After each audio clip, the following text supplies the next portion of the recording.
Saman workshop, held on the 12th of April 2014, is the first of our 4 workshops by Project O.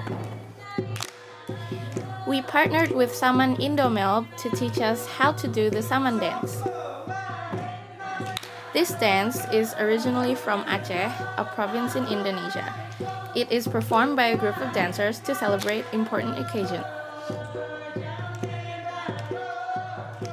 Saman Dance is known for its fast-paced rhythm and the synchronized movement between its dancers.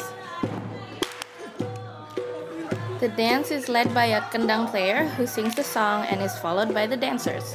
And it usually takes 15 to 20 minutes to perform a song.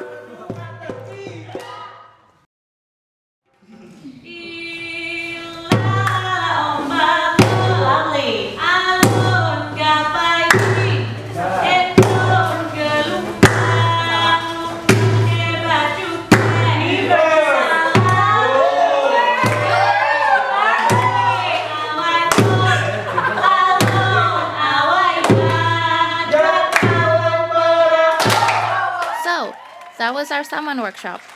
Stay tuned to find out more about our upcoming workshops. Don't miss out and see you then!